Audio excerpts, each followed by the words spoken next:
जी। आध्यात्म कहते किसको है और आध्यात्म में आगे बढ़ते हुए क्या स्टेजेस होती हैं? वास्तव में कई बार क्या होता है कि हम रात दिन जिस शब्द को उच्चारण करते होते हैं उसका अर्थ खुद को पता होता नहीं है। ऐसे कई व्यवहारिक शब्द हैं, समाज में हर कोई उच्चारण करता रहता होता है, परंतु उसे ही उसका वास्तविक अर्थ पता नहीं होता है। ऐसे ही सभी अध्यात्म भौतिकवाद और अध्यात्मवाद इसको चिल्लाते हैं। भौतिक क्या है, अध्यात्म क्या है, ये किसी को पता नहीं है, कभी चिंतन किया ही नहीं है, बोलता रहता है।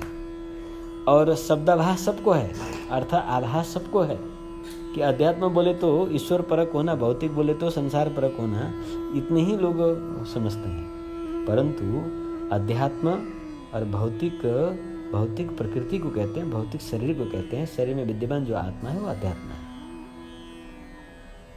आत्मा को अध्यात्म समझो और शरीर को भौतिक। जो नाशवान समस्त पदार्थ हैं ये भौतिक है, जो अविनाशी पदार्थ है जो आत्मा वो अध्यात्म है। तो आत्ममुखी होना ये अध्यात्मवादी होना है और इंद्रियमुखी होना ये भौतिकवादी होना है। भौतिक यानी शरीर है। इस शरीर से जब आत्मा निकाल दिया जाए तो भौतिकता का नष्ट हो जाता है, शरीर नष्ट हो जाता है। तो सहज रूप में आप इतने समझो, अध्यात्म यानी अविनाशी मार्ग, अविनाशी तत्व यानी आत्मा, और भौतिक यानी नाशवान, विकृति होते रहने वाला, परिवर्तन होने वाला प्रकृति यानी शरीर।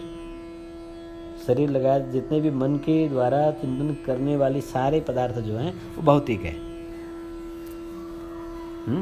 गो गोचर जहाँ लगी मन जाई, सो सब माया जानहु भाई।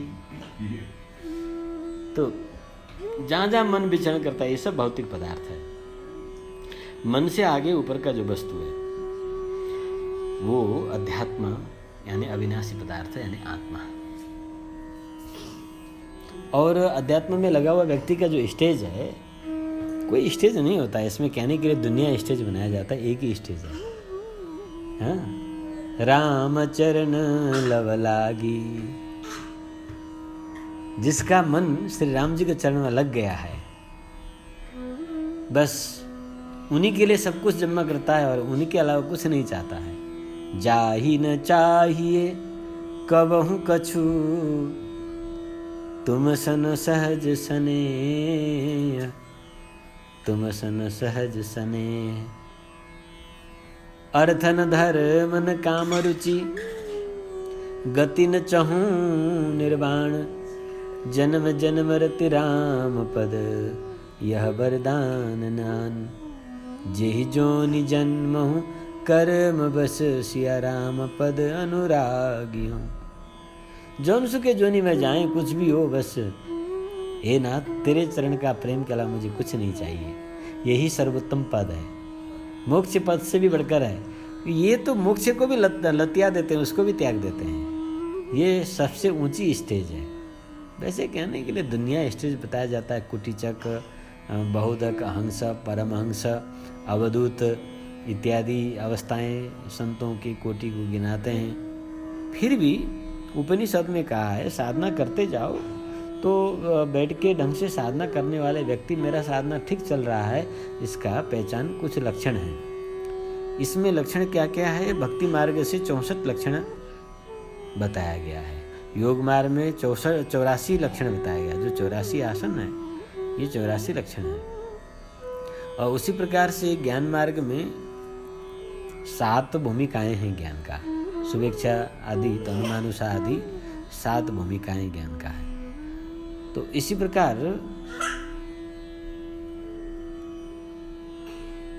आपको विभिन्न भाव का उदय होना, और ध्यान में इसी प्रकार के कई लक्षण बताए गए हैं। जब आप ध्यान में बैठो तो आज्ञा चक्र में आपको धुएं जैसा दिखना, बादल जैसा दिखना, रुख वृक्ष आदि, पशु पक्षी, पहाड़, नदी, तालाब दिखाई देना, पानी जैसा दिखना, अनेकों दीपक जला जैसा दिखना, क्षितिज में तारा, चंद्र, सूरज आदि दिखाई देना, और विभिन्न प्रकार के स्वरूपों को दिखाई देना, देवताओं को दिखाई देना,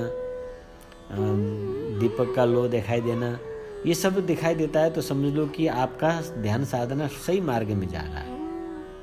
और आगे आगे सिद्ध ऋषि महर्षिगण दिखाई देते हैं, ऐसे और दिव्य प्रकाश दिखाई देता है। ज्यों ज्यों आपकी ध्यान साधना आगे बढ़ता जाएगा, ये सब लक्षण आता जाता है तो आपको समझना चाहिए कि मेरा मार्ग सही चल रहा है। क्रियाएं होने लग जाता है, भाव का उदय होने लग जाता है, और दृश्य अदृश्य दिखाई देने लग जाता है, दूर का श्रवण सुनाई देने लगता है, पूर्वाभास होने लग जाता है, घटने वाली घटनाओं को पहले जानकारी भी आने लग जाता है।